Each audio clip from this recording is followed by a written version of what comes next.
All right, that one's recording, but I edit that one, so it doesn't matter what we say. That's the one that matters. So is it time yet is the question. 9 o'clock. I can't log on from this because it logs me off from there. All right.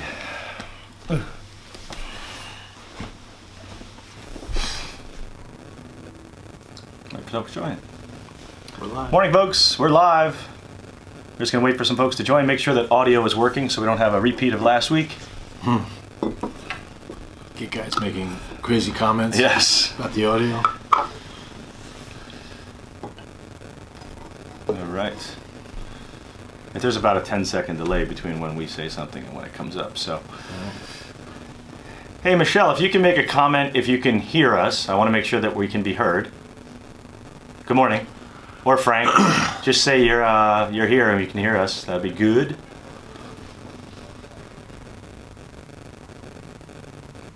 All right, I think we probably have some folks watching. So anyway, thanks for joining, everyone. Episode 2 of The Last Question.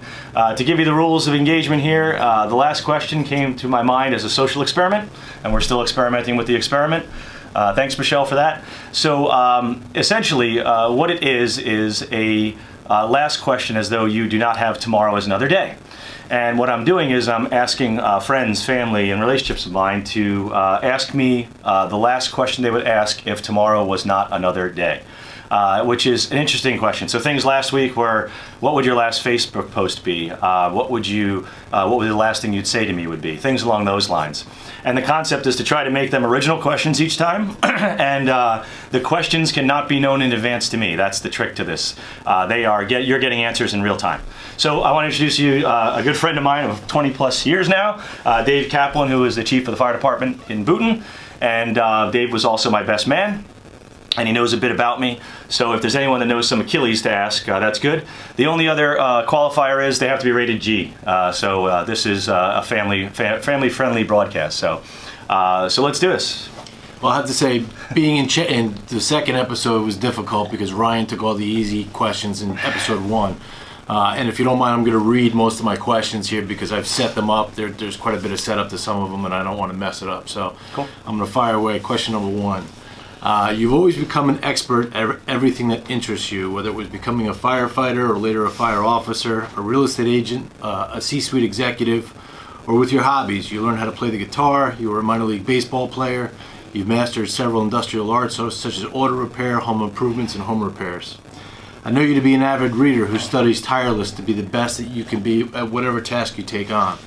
You do not watch television, and you spend little time on Facebook despite what your posts say about you. I also know that you have experienced a lot of loss in your life. Your parents both died when you were very young, and more recently you lost both of your sisters. How is the deep sense of loss you experienced from those family relatives going so soon related to your successes and your tireless pursuit of excellence in everything you do? In other words, has losing those closest to you reinforced your drive for excellence, and how did you get to be so driven without your parents there to push you? Okay, there's a lot to that. So I think the most simple, the most simple way to answer that question is, and hey Linda, how you doing? I don't want to live anything but an extraordinary life. If that's the basis for it.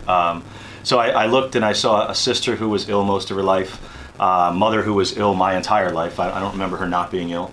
I remember a dad who was sick later in his years, strong as an ox until he died, but later in his years.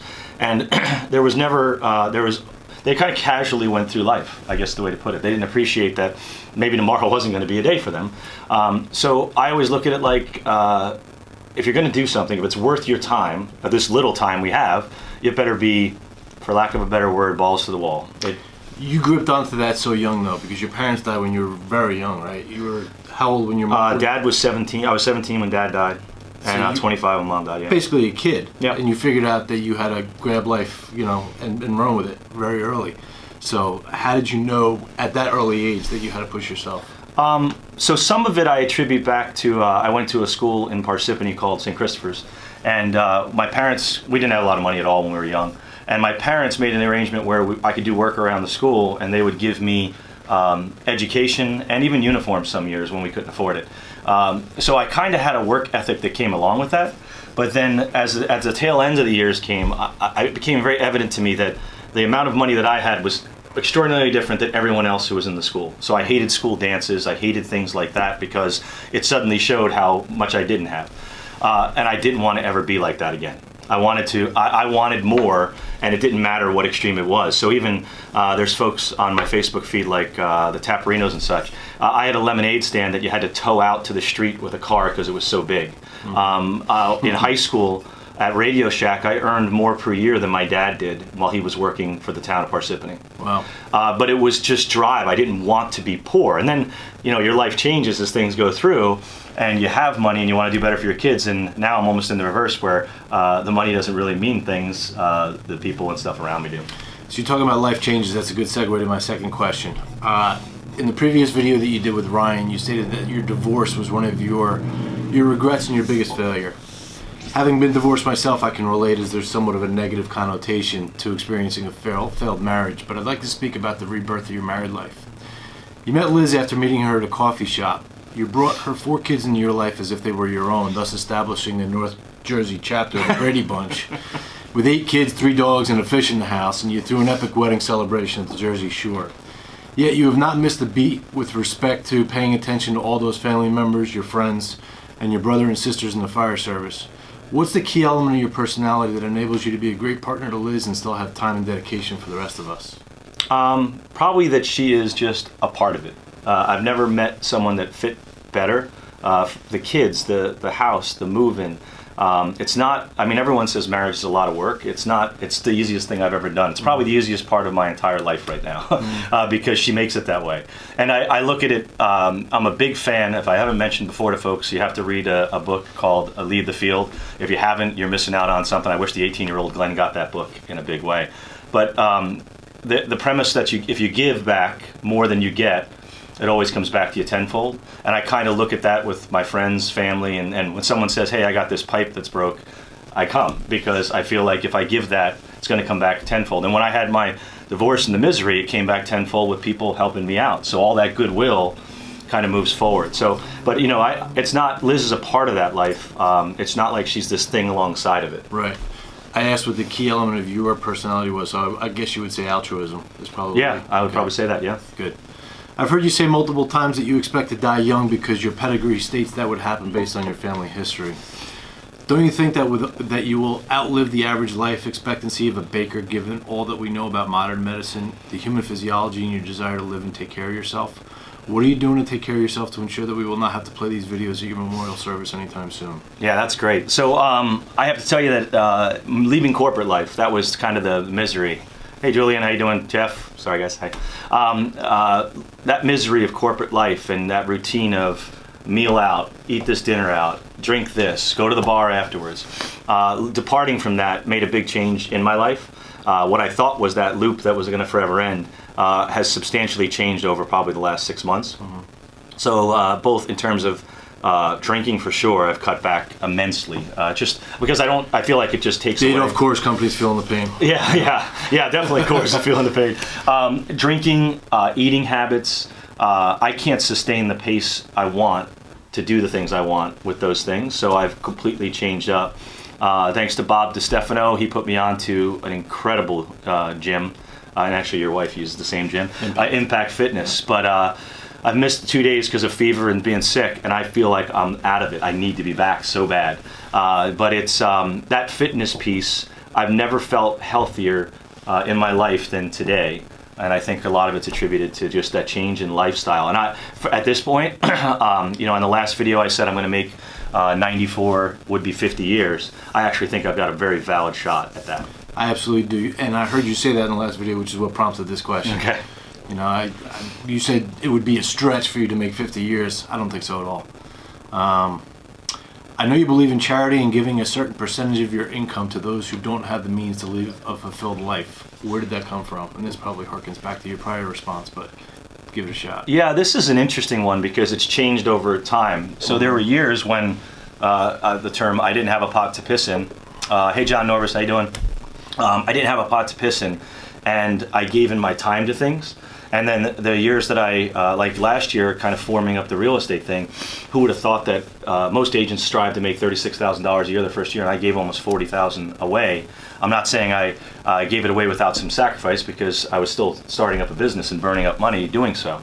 But I just believe that will, again, be that stoked fire that will come back to me tenfold in the future as I take care of folks. So charity, my parents, while we didn't have money, they were very charitable. They were always involved in parties and things like that for government, and always did events of that type. So they would give their time, and that was something that was in our house. It was normal. Until I stumbled across the fire department, I didn't really realize what charity could be in a different way. Rather than writing a check, you give your time and effort for it.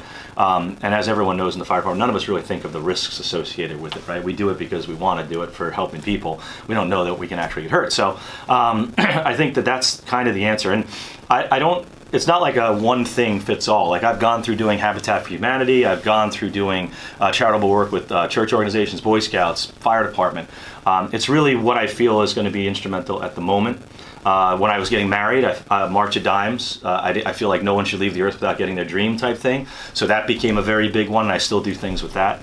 When we were in Nashville, I got coaxed into Save the Children, which I still do.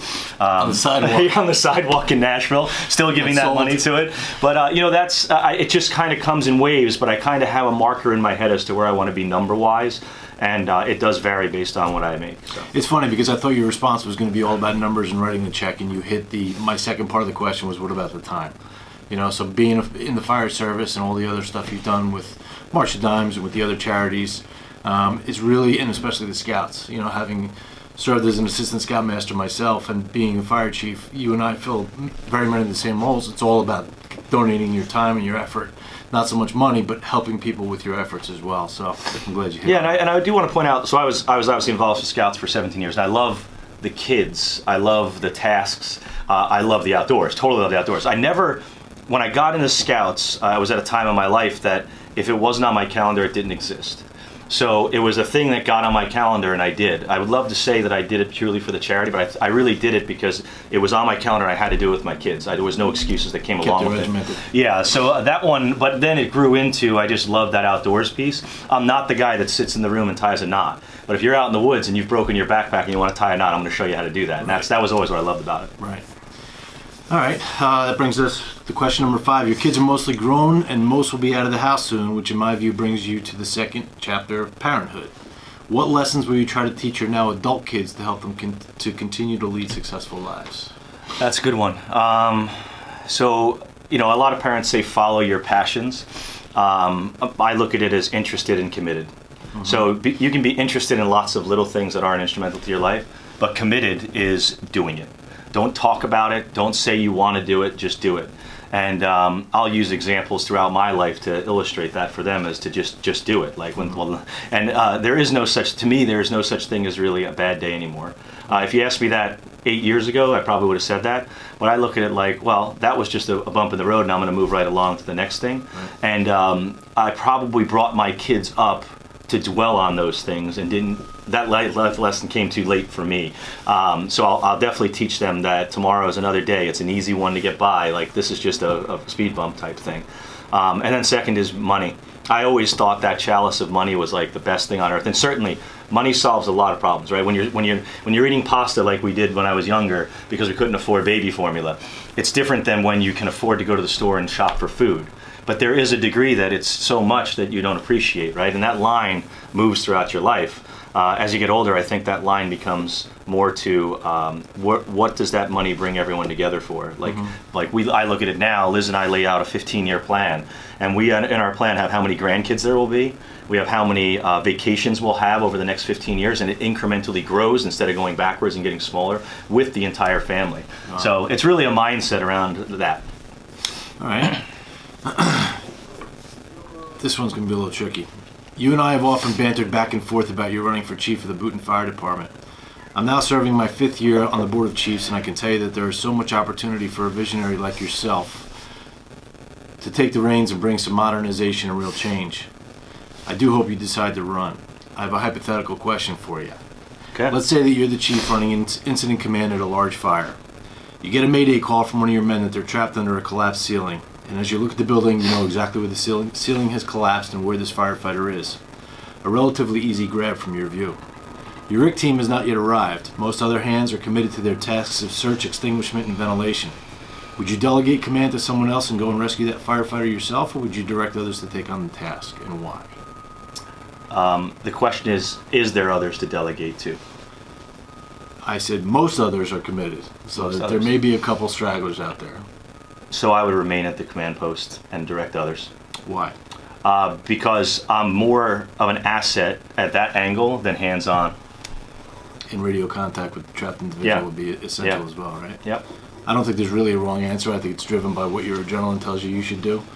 But I think overall, your answer is correct. Yeah, and let's put it this way. If I'm 10 feet from the window and he's hanging out of that window on a ground level floor, I'm going to pull him out of the window, right? Right. But if it's something that's more consequential, the firefight has to go on. That everyone needs to stay on their task. Yeah? That's right.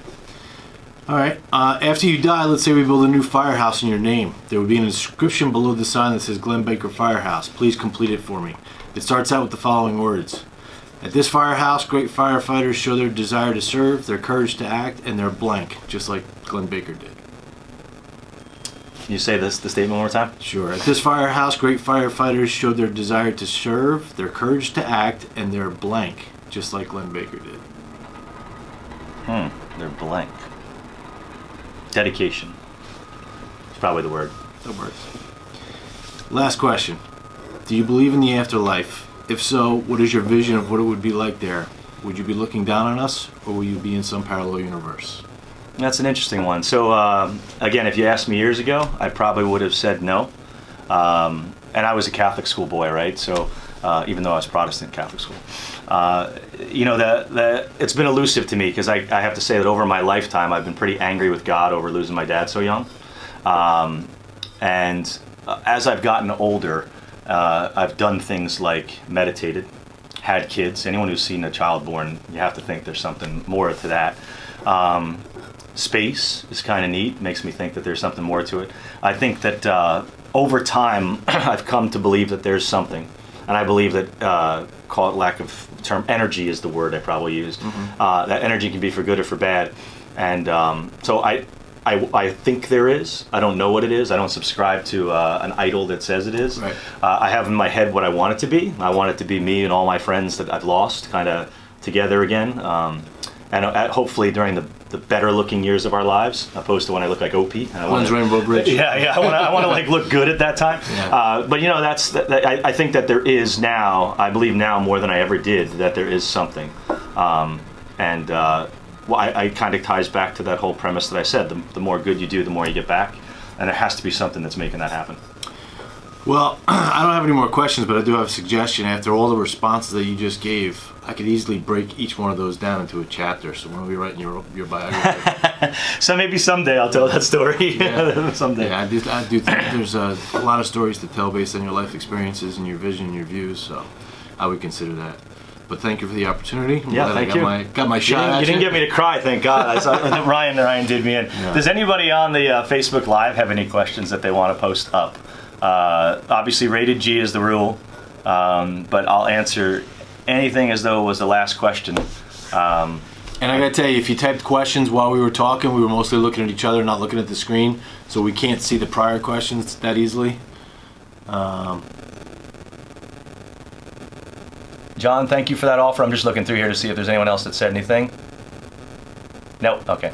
So no other questions. But you are welcome to shoot me questions, and I'll include them in the next session. And the next session will be my daughter, and she's already working on her questions, and I'm sure that they're going to be fairly deep.